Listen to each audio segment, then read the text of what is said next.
full screen and hope that you can see that one okay. Yes, wonderful. Perfect. Well, sorry for the minor technical difficulty. Thank you again for the invitation to speak today. And as has been reflected in the chat window, thanks to everyone on the organising team for such a great week of seminars. It's been a really very inspiring event. So I appreciate the organisation. I appreciate the invitation to speak today.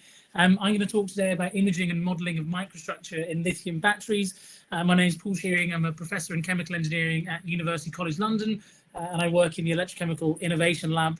And I'll talk through some of our activities that we've been doing for probably a little bit more than 10 years now in terms of trying to understand the morphology and microstructure of lithium batteries using advanced imaging techniques.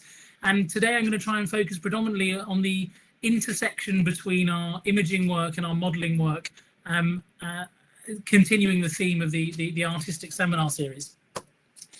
So I'm going to kick off with a sort of overview of some of the tools and techniques that we use, and then I'm going to take applications really by length scale. So I'm going to talk about multi-scale imaging from the cell, then to the electrode, and then to the changing microstructure length scales, and try and give us a picture of how we can piece all of those different length scales together to try and understand the hierarchical structures that we often find within electrochemical devices. And for today, I'm going to particularly focus on lithium-ion batteries, although I will conclude just by briefly summarising some thoughts on next generation chemistries as well. The work that I'm going to present today is a huge team effort. I mentioned that we've been doing this probably for more than a decade at UCL, but actually the collaboration is much broader than just the team at UCL that you can see in the photograph, and it extends to many of the partners, some of whom that you can see named here. So thanks to everyone for all the many contributions to the work that I'm going to present today. I did just want to single out 4 postdoctoral research fellows who have made a particular contribution to the slides that I'm going to present today. They're Tom Tranter, Adam Boyce, Nivi Kulkarni and Shuken Liu. So thanks in particular to those guys for helping me put today's presentation together. So in our lab at UCL, we have a large portfolio of X-ray imaging equipment, which we use alongside different synchrotron facilities in order to conduct different flavors of X-ray microscopy of electrochemical devices. And a sort of general question that we ask ourselves is, how can we use X-ray imaging, tomography, microscopy to design better devices? And better means different things to different people. We might be looking at safety, we might be looking at durability, we might be looking at next generation chemistry. And of course, across the whole portfolio of electrochemical devices, there are a really broad range of different energy materials that we investigate, and they are not just limited to lithium-ion batteries, which will be the focus of today's presentation, but they also include fuel cells and supercapacitors and so on and so forth. And actually, what I hope we have developed is a sort of common understanding of the interplay between the morphology of the electrodes within an electrochemical device and its overall performance within that device. So whilst I'll focus on lithium-ion batteries today, we also do a lot of work in solid oxide fuel cells. Again, we apply these multi-scale imaging and modeling tools to understand the performance of SOFCs. We do a lot of work in low temperature polymer electrolyte fuel cells. Some examples here of MEAs that you can see from a PEM fuel cell. Similar materials that we might encounter in the porous electrode of a redox flow battery, such as the felts that you can see here, and some next generation chemistries like lithium sulfur, like sodium ion, like solid state batteries. And we're very fortunate to have a portfolio of different X-ray instruments, and we really run them round the clock, looking at lots of different types of materials from lots of different types of devices. And we are building up a hopefully quite extensive library of different data from all of these different electrodes and devices that helps us to understand that complex interplay between the microstructure of an electrode and its overall performance in a device. So as I say, I'm going to focus predominantly on lithium-ion batteries today, and to sort of set the scene, I'm going to start by talking about the sort of tools and techniques that we use in order to generate the three-dimensional images that become the basis for a lot of our understanding of morphology, and also directly become the framework for our numerical simulations. Now, from the time that I was a PhD student, I've been heavily involved in different microscopy investigations. And I would say that lithium-ion batteries from a microscopy perspective present one of the most fascinating case studies that you can encounter, because they are inherently a complicated multi-scale problem. If you take the battery out of the back of your mobile phone, it's kind of a black box. But actually that belies the level of complexity that we encounter at every single length scale within that device, right the way from nanoscale particle fabrication defects up all the way into how the battery is packaged and assembled in a device.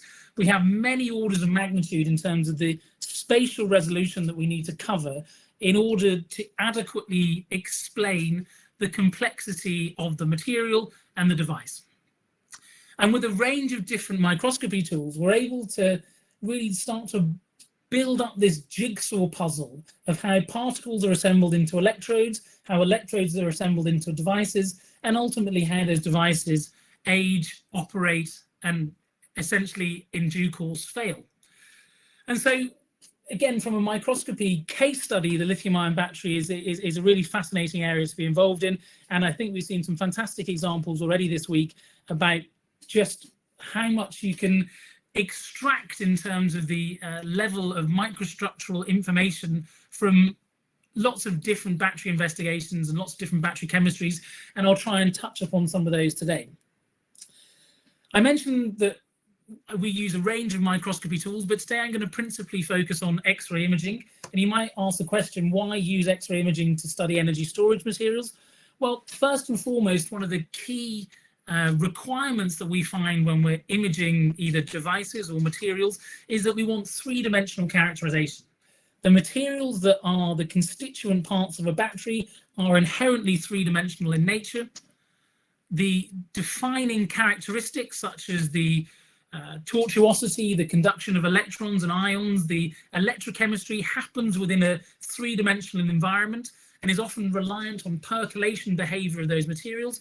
And so a prerequisite for us is really to get a 3D picture of the device or the material that we're looking at. Moreover, because we know that these morphologies and devices change over the course of the operational lifetime of a battery, it's important for us to have a non-destructive tool. And that non-destructive tool enables us to see how these devices change over time. It's also important for it to be penetrative, because we want to see inside the black box. And so using X-rays to see inside of stuff is something that's extremely well established within the medical diagnosis field. And we apply the exact same tools and techniques to batteries. We want to see inside the battery during operation to identify exactly what the materials look like in their native environment. And then finally, we want something that's multi-length scale, as I've also touched upon in the previous slide, to try and piece together that jigsaw puzzle of how particles are assembled all the way up into devices. But it's not just length scales we care about, we also care about time scales as well.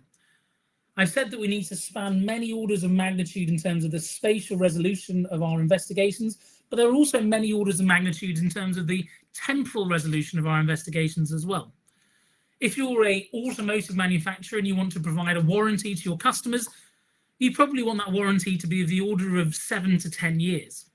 However, if you want to understand the failure mechanisms that make a lithium-ion battery go into thermal runaway, that event will happen in a few tens of milliseconds. So as well as having a huge range of length scales that we need to cover, we also have a huge range of time scales. And I'll touch upon that, particularly when I talk about the use of synchrotron radiation in complement to our laboratory tools. So on the next slide, you can see a sort of very typical setup of a X-ray imaging system, but they all operate according to broadly similar principles, where we take an X-ray source and we rotate our sample relative to the source and the detector through at least 180 degrees, and we collect radiographic projections that can be reconstructed into a three-dimensional space. The first instrument that we have in our laboratory is this Nikon 225 instrument, and this is predominantly the sort of instrument that we use in order to do cell-level studies. It gives us relatively low spatial resolution, probably 5 to 10 micron, in a pretty short time frame. We've actually been able to scan batteries as quickly as about 20 seconds and build up a three-dimensional picture of the battery architecture.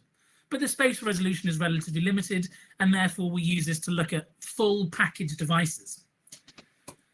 If we want to go to higher resolution, we have to sacrifice some of our field of view. So we're now looking at much smaller samples, but we can improve our resolution by more than an order of magnitude by using a optical focusing architecture, such as the one that's available in the Versa 520 instrument. The principles of data collection are exactly the same. We still have a sample that's rotated relative to our X-ray source and detector, but now we're introducing an optically coupled scintillator, which enables us to focus that projected X-ray image onto a detector. And in doing so, we get the sort of resolution that enables us to understand the morphological complexity of the lithium-ion battery electrodes, such as this composite cathode material that you can see here. And then finally, the final piece of the jigsaw in terms of our laboratory instrumentation is the nano-CT system. And this, again, improves the spatial resolution we can obtain by another order of magnitude. So we can access sub-100 nanometer resolution, for example, to look at nanomaterials or to look at studies where we want to resolve individual particles from within the electrode matrix at the highest possible spatial resolution. And this system uses a different type of focusing architecture, which is based around direct X-ray focusing using zone plates, and that's what enables us to achieve sub-100 nanometer resolution. And so those three instruments are really the workhorse in terms of how we piece together that particle to electrode to device jigsaw puzzle.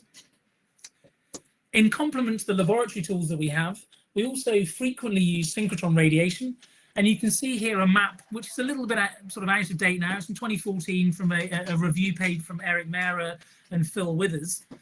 And what it does is it looks at the spatial resolution versus the time taken to collect an image, or the temporal resolution of the imaging system. And what we can see is that the synchrotron facilities give us, by orders of magnitude, a faster way of collecting an image. An image that you can collect on the world's best synchrotron beamlines like ID15 and ID19 and 32ID at the Advanced Photon Source and the ESRF respectively, can be captured in substantially less than a second. We can achieve similar spatial resolution using laboratory sources, but it takes us much, much longer to capture those images. And so we frequently use synchrotron radiation because of its enormous benefits in terms of the X-ray flux that is available. That X-ray flux allows us to do one of two things. Either we can do things much, much more quickly, or we can look at the application of different and perhaps slightly more exotic tools and techniques, such as X-ray diffraction computed tomography or highly monochromatic tomography coupling spectroscopy. And I'll touch upon some of those examples later on. And so in the round, X-ray imaging using both laboratory and synchrotron radiation facilities enables us to have a really flexible 3- and perhaps even 4-dimensional image of batteries and materials, and to understand how those morphologies and devices change in response to a range of different imposed conditions. And I'll try and capture a few of those examples as we go through today's talk. But principally what I want to try and emphasize today is the intersection between the experimental imaging community and the modeling community. Because I think that one of the most exciting areas to be involved in this research is exactly that intersection. For many years, we've been collecting nice 3-dimensional images, and they make great presentations. There's lots of nice images like the one that you can see here of an 18650. But actually, it's the modeling tools and techniques that really enable us to dive into the detail of what's going on within these materials. At this point, because I'm staring at a blank screen, I'm going to just quickly check with Alejandro that the presentation's working okay. Yes, perfect. Perfect, wonderful. Thanks for confirming. Right, so we're going to start by looking at the cell level. And you can see in this image here a pretty typical image of what an 18650 battery looks like. It's a spiral wound geometry, and if we zoom in a little bit, we can begin to see the assembly of the electrode layers in that spiral wound configuration, and that's perhaps articulated here in this X-ray image at slightly higher resolution. We can very comfortably resolve the electrode architecture non-destructively within the cell really very quickly. I mentioned that we are now in a position where we can conduct device level X-ray tomograms using a laboratory-based instrument in between 20 seconds and a minute. If you go to a synchrotron facility, such as the ID19 beamline at ESRF, you can collect an image like this one in substantially less than a second. And so this has now become really a routine experiment to generate these three-dimensional images of the architecture of these different batteries. Now, we don't just do X-ray imaging, we do lots of different types of imaging modalities, including neutron imaging, including electron and ion beam microscopy. And again, we've seen some really nice examples today of how we can use focused ion beam as a complementary tool to X-ray imaging. I wanted to briefly put this example here as an example of how the different imaging modalities will tell us something different about the same sample. So here we've taken a spirally wound lithium primary cell, and we've taken an image using an X-ray on the left and a neutron using neutron imaging in the middle and on the right-hand side. And this highlights some interesting things. First of all, you can see that the X-ray image has a much higher signal-to-noise ratio. It's a much cleaner image, and it's one that we can obtain at higher resolution much more quickly. However, X-rays are principally sensitive to the electron density of the material that you're investigating, whereas neutrons are sensitive to the nuclear density. And that means things like lithium are almost completely invisible to X-rays. You get a very limited amount of interaction between an X-ray and metallic lithium. However, if you use a neutron, you get really high sensitivity to some of those low atomic number elements like lithium and hydrogen that are going to be important for understanding the operation of batteries. And so by using multiple imaging tools in concert, ideally even simultaneously, we can begin to build up a picture of exactly how these different materials are distributed within the device. And over the past few years, we've been doing some work where we can virtually unroll the spiral wound battery and then superimpose our X-ray image with our neutron image. So we take the sort of spirally wound battery, and computationally we change the coordinate systems to make it into a Cartesian coordinates, and that enables us to directly overlay our X-ray image and our neutron image. And then this gives us the benefits of having the sensitivity to electron density and the sensitivity to nuclear density. And that means that we can understand not just where the transition metals in our battery are, but also where the metallic lithium is as well. In addition to doing multiple imaging modalities, I mentioned that we also do a lot of work in high-speed imaging at synchrotron facilities. And this is an example of some of the work we've been doing at ESRF, looking at thermal runaway of batteries. And I wanted to put this image here to illustrate just how quickly we can do these experiments. This was an image of a 18650 battery captured at 20,000 frames a second during a thermal runaway event. And you can see that that entire video plays out over the course of about 15 milliseconds. And so I think that hopefully in the last few slides, you've just seen some of the flexibility in terms of how X-ray imaging at different time scales can be used in complement with other tools such as neutron imaging and focused ion beam imaging and so on, in order to try and build up a comprehensive picture of the device. And it's that picture of the device that we're going to use next in order to try and explore a little bit more using the modeling tools exactly what's going on. So first of all, I want to talk about virtual unrolling. So here you can see on the top a battery, again another 18650, and this is what it looks like when it arrives from the manufacturer. When we've not cycled it at all, it has a pretty well established spiral wound structure that is fairly uniform. There are a few points within this battery where there are some non-uniformities in the winding, but generally speaking, it's a pretty well manufactured device. However, when we cycle these batteries over many hundreds, perhaps even thousands of cycles, we observe a capacity fade, and we can correlate some of that capacity fade to architectural changes within the battery. And so if you take the exact same battery and you cycle it 400 or more times, you will see that your X-ray image after 400 cycles is actually highlighting some growing deformities within the battery. And one that's of particular relevance in this blue image is this sort of kink that you can see developing right close to the central winding of that spiral wound lithium-ion battery. Now, by undertaking a virtual unrolling of these batteries, some interesting things can be observed. Firstly, of course, when we do this virtual unrolling, when we plot the angular position versus the spiral radius on the image on the right-hand side, we can see that things are much more uniform at 0 cycles compared to at 400 cycles.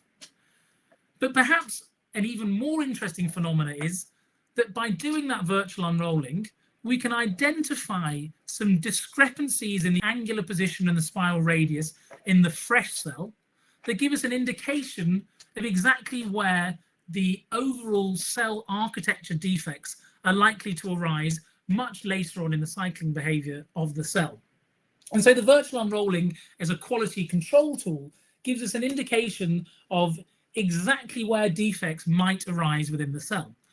Here you can see that same virtual unrolling tool applied to a 21700 cell, and you can see that actually when we do the virtual unrolling, we can see two characteristic zones within the battery.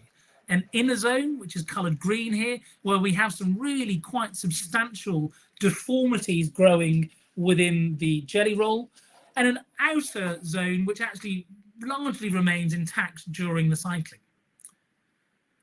And so as we will see going through today's talk, once we've got these nice three-dimensional images, by applying some advanced geometrical analysis, we can really begin to learn a lot more exactly what's going on with the devices and the materials. But perhaps the most powerful tool is when we combine those images with relevant numerical simulations. And the first example of a cell level model that I want to present is some work that Tom Tranter's been doing using the PyBAM framework, which has been developed by the Faraday Institution multi-scale modeling project and is available online in large measure and is a really broad portfolio of different battery models that enables people to model various different characteristics.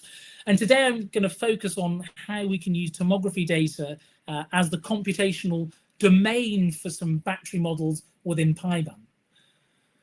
So firstly, if we look at the computational domain, we can take our X-ray CT image and we can actually discretize that into what's been described as a battery of batteries model.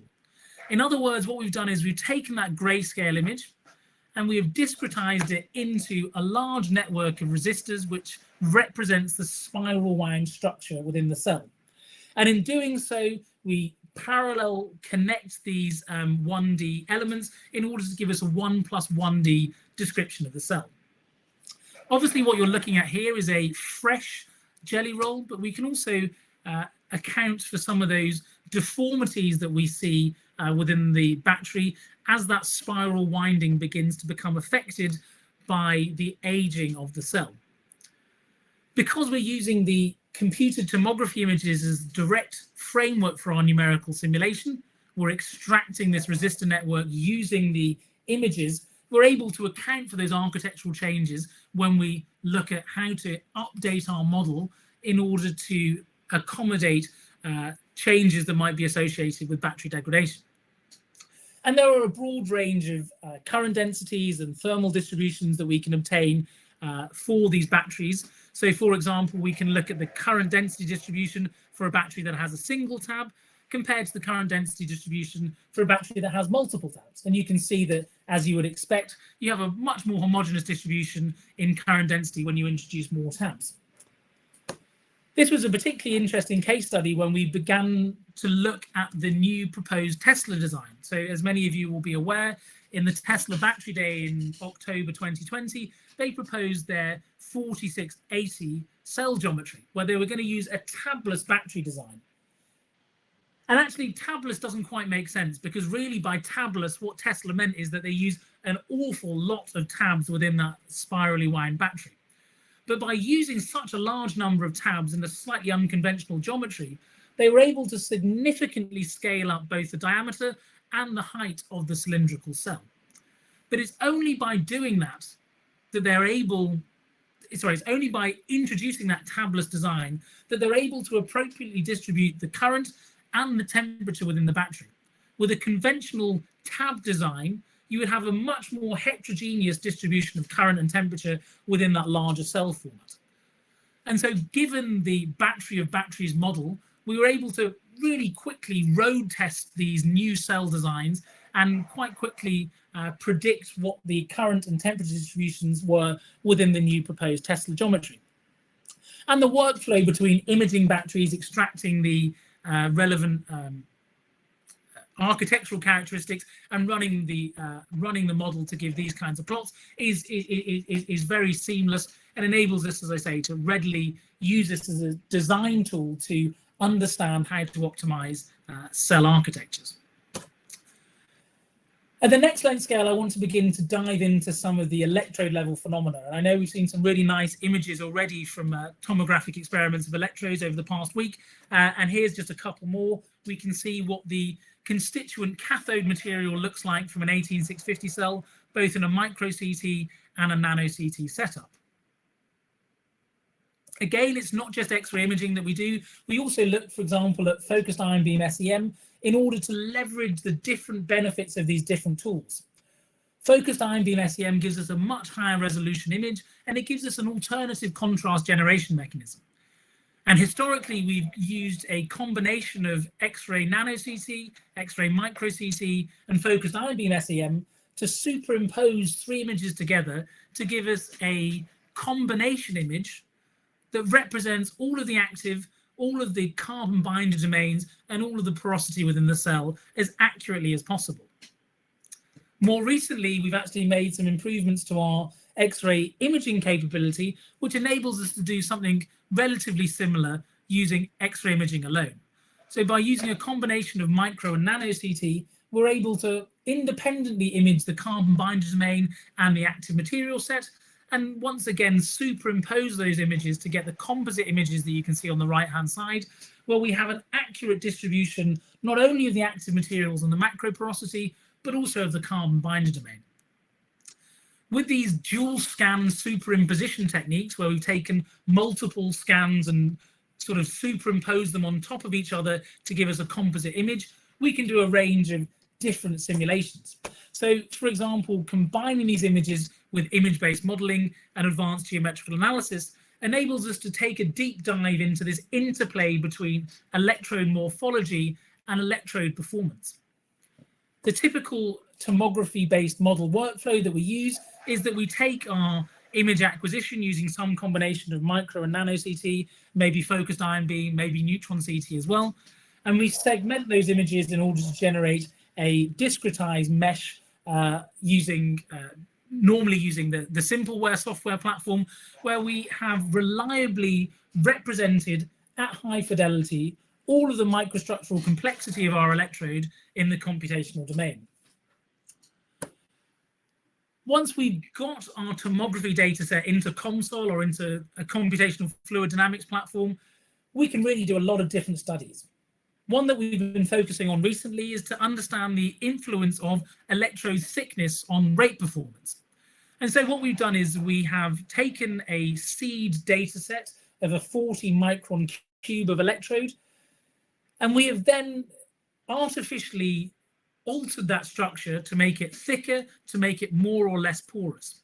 And in doing so, we've built up a numerical map of the influences of electrode thickness, electrode porosity, and rate performance, which is represented in this image on the right-hand side.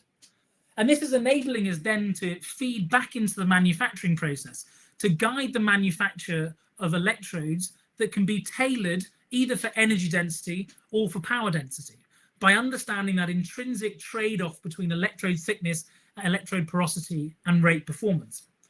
And that's what's illustrated in these slides here. You can see some distributions of lithium concentration, exchange current density at different thicknesses, at different porosities on the left and right-hand side, respectively. And so with these tools and techniques, we can really begin to inform how electrodes can be rationally designed. And again, that's what's illustrated here, the combination of electrode imaging with advanced geometrical analysis and ultimately with image-based modeling provides us with this manufacturing target map. And we can, for example, develop figures such as the one that you can see on the bottom right, which are a little bit like Ragone plots. We can tell you how a given morphology will deliver a certain power or a certain specific energy. By using the tomography data set as the seed for these simulations, we can intelligently optimize the electrode morphology at different regions within the cell. So, for example, you can see in the image A on the top right, we have tailored the electrode morphology adjacent to the separator interface. And in doing so, we can interrogate the influence on particle functional grading and porosity functional grading on the overall energy density and the overall power density of the electrode. Next, I want to move on to understanding microstructure evolution. And I mentioned that one of the great advantages of X-ray imaging is that it's non-destructive. And because it's non-destructive, that enables us to capture time-lapse or four-dimensional images. So we can see how electrode morphology changes in response to electrochemistry, in response to corrosion, in response to external mechanical pressures. In order to do this, we've got a range of different in situ cells, such as the X-ray transparent microcell that you can see on this image here, where we've developed specifically microscopic cells that are highly X-ray transparent, so we can extract high resolution image data from these miniaturized cells. And in doing so, we can do a range of different experiments. So for example, you can see some silicon experiments here, where we've taken an electrode made primarily of micron scale silicon, and we have lithiated it to evaluate where the cracks within that silicon electrode begin to appear as a function of state of charge. And as expected, as the silicon lithiates and expands, we see cracks that are beginning to appear. And using the tools of digital volume correlation, we can actually scan relatively large electrode volumes and isolate from within those volumes exactly where the high local strains are occurring. And so we have a tool there to look at global electrode analysis using digital volume correlation and local particle analysis using particle tracking to inform how we can better engineer the next generation of silicon electrodes. Now, of course, electrodes can change their morphology in response to electrochemistry, but also in response to different processing parameters as well. During manufacture, the process of calendaring is a really relatively aggressive step that squeezes the electrode morphology in order to improve the tap density and reduce the electrode porosity. And we've been able to replicate that experiment in situ of a nano CT instrument. So we can see here that we've taken an uncompressed electrode and we've squeezed it to mimic the calendaring process and captured three-dimensional images that we can again interpret using three-dimensional digital volume correlation.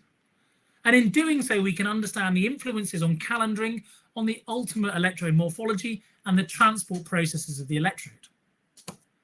Once again, we use our image-based modeling tools, which couple both transport and electrochemistry to interpret this data and to provide an insight into the extent of compression and its resulting performance characteristics of the electrodes. In addition to understanding the morphology change within electrodes using X-ray tomography, we've also recently begun using X-ray diffraction computed tomography.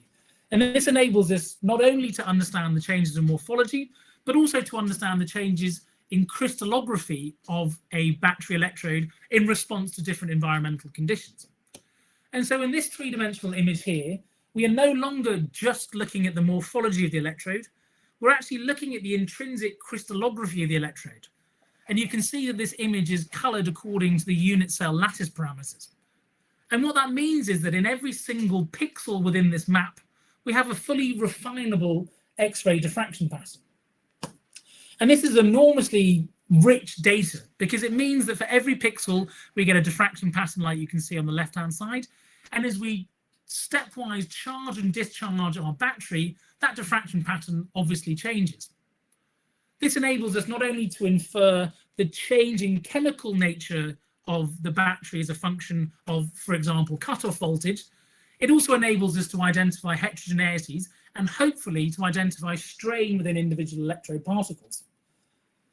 In parallel to these experiments, we've also been developing a model for phase field imaging of electrode fracture. And again, by using the input microstructural data from our tomography experiments, we can plot the damage variable using a phase field fracture model, where a damaged electrode will have a characteristic damage variable of 1. And so when we take our real life electrode microstructure and we run this phase field fracture model, we can see that as we discharge the battery, certain regions of the batteries are more prone to becoming damaged. And you can see these regions highlighted red here, where we've got a damage variable approaching 1. We can model both the phase field variable, which indicates the damage, and the hydrostatic stress within the electrode. And we can do this for different rates, for different electrode morphologies, for different porosities, and for different electrode thicknesses. And you can see, for example, on the image on the bottom of the slide here, that we can see that as we ramp up the C rate from 1C to 9C, the extent of damage that you might expect to occur within a given electrode morphology becomes much more extreme at higher C rates.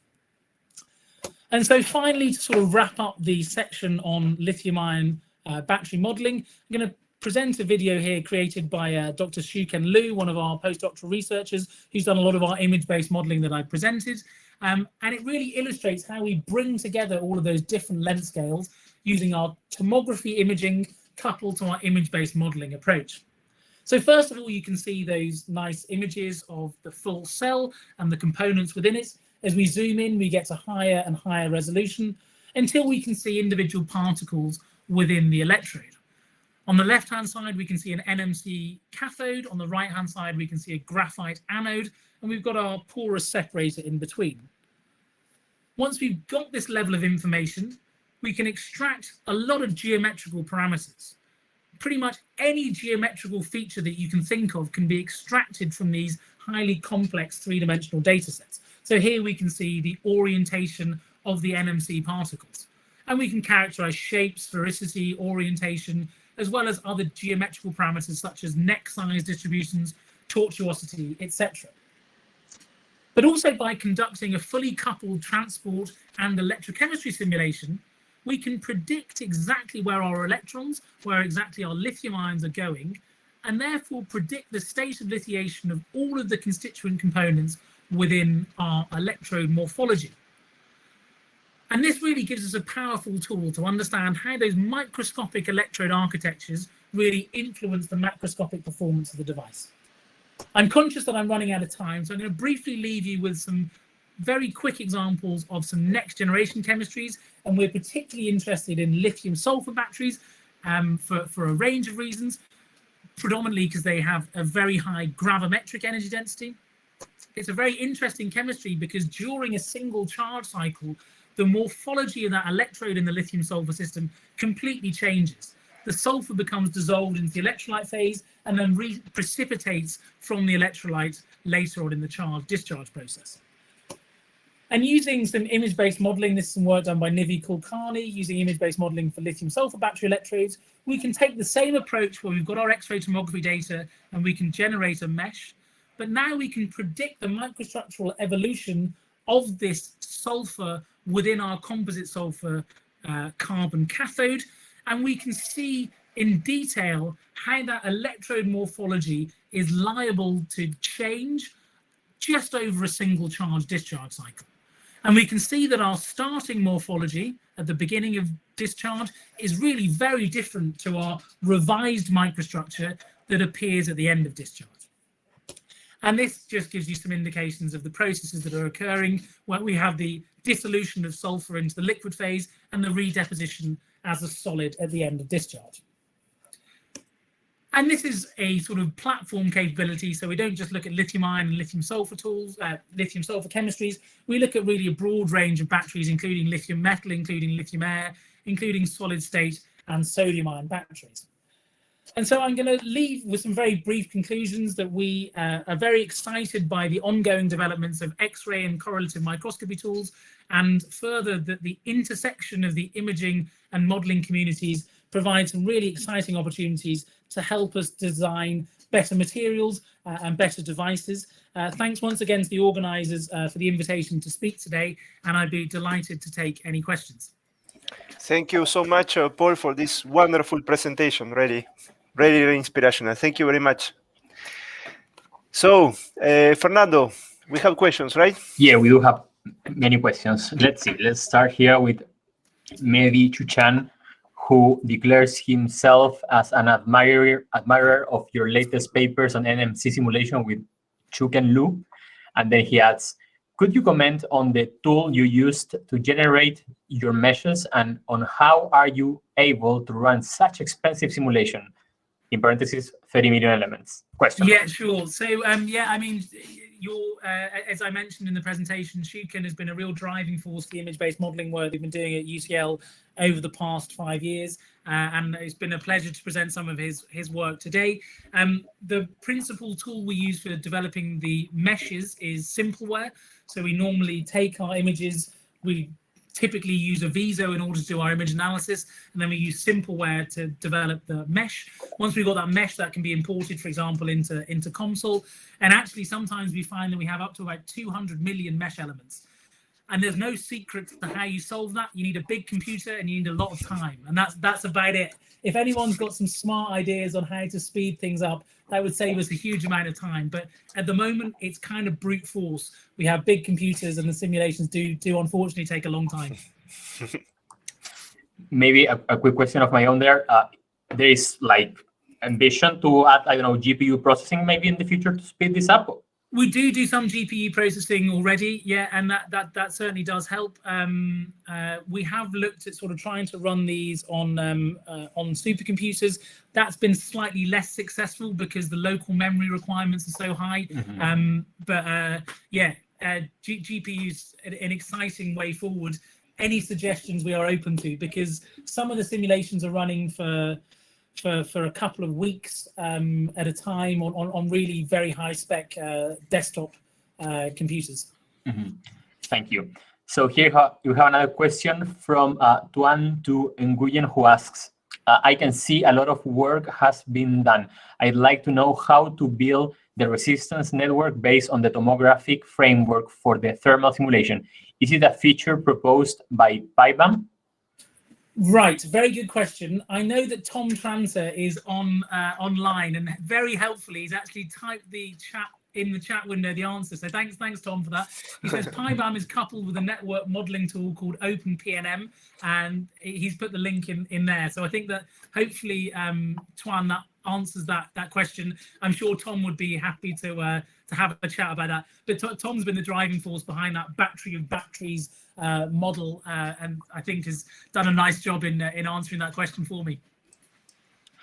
Excellent. So here we have Chao Liu, who asks, can the phase field fracture model be applied to other materials, such as binder? How do you define the fracture indicator phi? Is it based on mechanical properties like Young's modulus or of the material?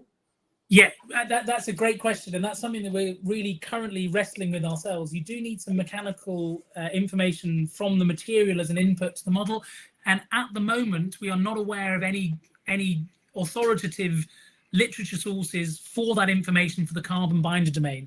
I was unfortunately unable to catch Scott Roberts' talk earlier in the week. I know this is an area that he's done some work in, so I don't know if he mentioned this whatsoever.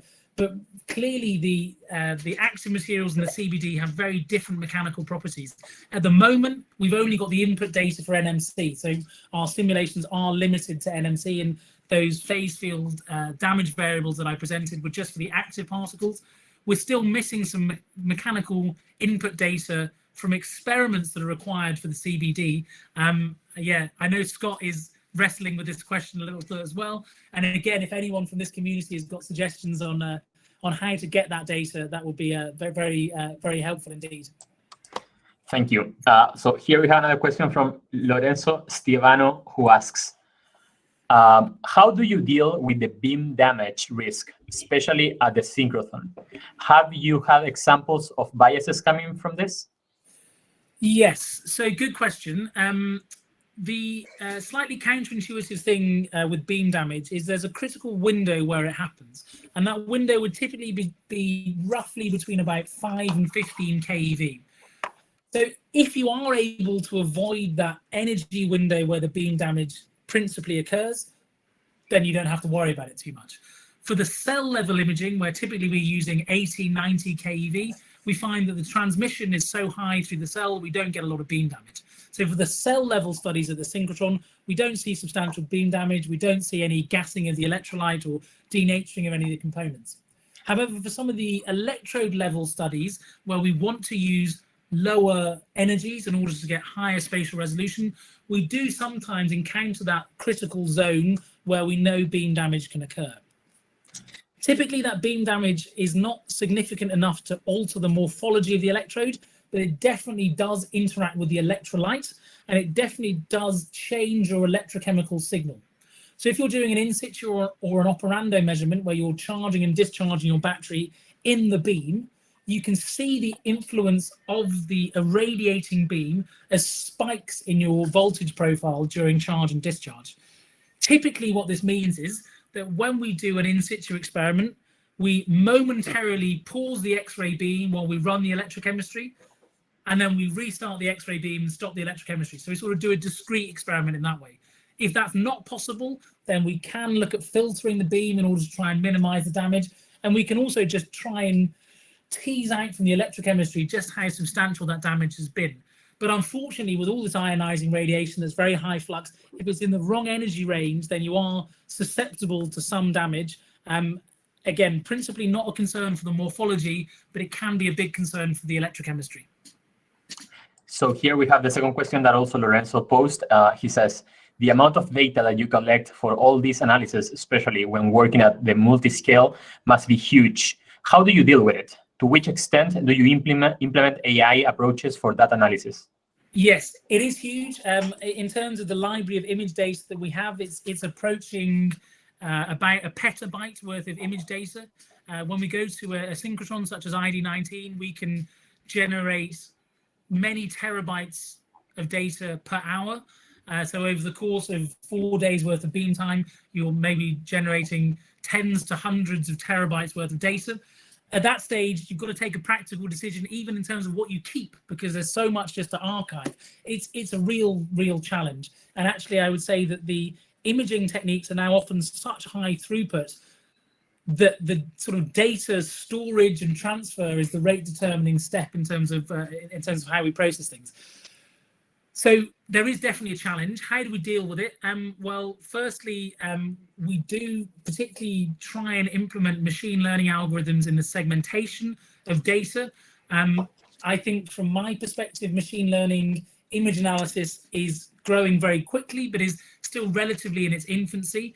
And at present, we find, this is my personal opinion, that it takes quite a long time to get your training data set right before you can really leverage the throughput benefits that it will offer. Clearly, as the machine learning algorithms get better and the training gets better, I think there is a scope for hopefully much more automation in that image analysis process. At the moment, I don't see a huge throughput in terms of a human image analysis versus a machine learning image analysis, but I strongly suspect that will change. And given the quantities of data that we have to get through, anything that helps speed up that analysis pipeline is really very welcome. We are going to now fast track a question from Martin Basanta. Alejandro put in the chat here. So Martin says, fantastic work, Paul. For the NMC simulation, have you tried both lithiation and delithiation to see if any heterogeneity rises in the latter case at high rates? For lithiation, we would expect smooth filling as you showed, which doesn't really need your full 3D map. Okay, I'm not 100. Was this the image-based model of the NMC lithiation rather than the phase field? I assume it probably was. So I'm just going to try and bring that up in terms of the right slide. And the question was, for the NMC simulation, have you tried both lithiation and delithiation? The short answer is yes, and I will have to defer to Shuken to give you a more authoritative answer on that. You said that for lithiation, we'd expect a smooth filling, so you wouldn't necessarily need your full three-dimensional map. I still do think that you get clearly within your NMC electrode, you have heterogeneous particle size distributions and a heterogeneous local electrolyte environment depending on the position within the electrode. So in respect of the smooth filling, maybe Martin's able to clarify in the chat window. I would still anticipate that during both delithiation and lithiation, you would find some heterogeneities that would require the three-dimensional map because you're going to have a position dependence and a particle size dependence. but perhaps Martin can clarify that point. And equally, Martin, very happy to discuss this offline if I misunderstood the question. Martin is typing right now, so maybe okay. Yeah, maybe we can retake this after covering another question. So yes, here, I think I have one question, maybe Fernando. Yes, Paul, for the lithium sulfur work that you show. So in the modeling side, so are you considering the binder location as well? Yes. Yeah. So in the imaging experiment, which I skipped over very, very quickly, we absolutely consider the binder, because when your when your sulfur is completely dissolved into your electrolyte, you can only see the binder, right? That's all that there is left within the structure. Everything else is in the liquid. And we look at small changes in the binder attenuation in order to infer the local concentration of the polysulfides. For the image-based simulation, we have that structure of the calm-binder domain that is providing the sort of electrical network. So that is represented in there as well. At the moment, we need to sort of get a bit better on the modeling of the dissolution process from the solid sulfur to the liquid polysulfides, but that skeleton of the CBD is always there within the simulation. I see. So just to add to this, I mean, Professor Martin Bazan just wrote, and he says, indeed, there can be some heterogeneity always, but delithiation from a full state might lead to much larger heterogeneity. We can talk later. So okay, yeah. So I guess what you're saying is, depending on how delithiated your NMC particle is at a certain point within the, when you switch between charge and discharge, that might lead to a larger heterogeneity compared to if you have a homogeneous state of lithiation across the electrode. So I completely agree with that. And I wonder actually if that is a phenomena that we might be able to observe or model. So if you imagine that you've got one heterogeneous particle within a matrix just at the beginning of life. So let's just say that it's got some crystallographic defect that makes it worse than all of its neighboring particles. That particle will be weak from the beginning, but because the delithiation and lithiation progress in that particle will be different to the rest of the neighboring electrodes, that weakness might actually be exacerbated over multiple cycles. And so an individual particle ends up cycling down and it becomes less and less active. Or alternatively, you could find a particularly strong particle that becomes more and more active. Maybe then you get localized heating. But in either way, I think that a lot of our work should really focus on trying to make everything as homogeneous as possible. If things are homogeneous in terms of current distribution, temperature distribution, state of lithiation, then life's kind of easy. It's those heterogeneities that begin to cause the problems, I think. Okay, so we have a tsunami of questions, so maybe let's take a last one before moving to the next talk. So here we have Oyer Arcelus, who asks, in the CT-XRD experiments, is the phase of the particles fully resolved? Meaning, if the XRD pattern of each pixel is indeed fully fitted by means of the Rietveld refinement, if so, would it be possible to actually resolve two-phase transformations? So the first point to note is that there's a tomographic reconstruction that is involved in the XRD CT, and that can introduce some possible parallax errors when you do the reconstruction. But in principle, we have a diffraction pattern for every pixel, although the signal to noise might not be as good as if you're just doing a pure diffraction experiment, or you may have some artifacts arising from this parallax error. But in principle, it is possible to do a full Rietveld refinement of that. May it be possible to actually resolve two-phase transformations? I'm not 100% sure what is meant by that. And I guess there's a question over what length scale you would be looking at. Just to give an indication, at the highest resolution, we probably have about 300 to 700 nanometer pixel sizes, and an X-ray diffraction pattern that can be refined for each pixel. And so if you see a phase difference between neighboring pixels, 700 nanometers apart, then I think in principle it would be possible to resolve that phase transformation. Great. Thank you very much, Paul. As Fernando mentioned, so there are a lot of questions waiting for you in the question session. So maybe if you can, I can try and work through some of these. Yeah. Thank you.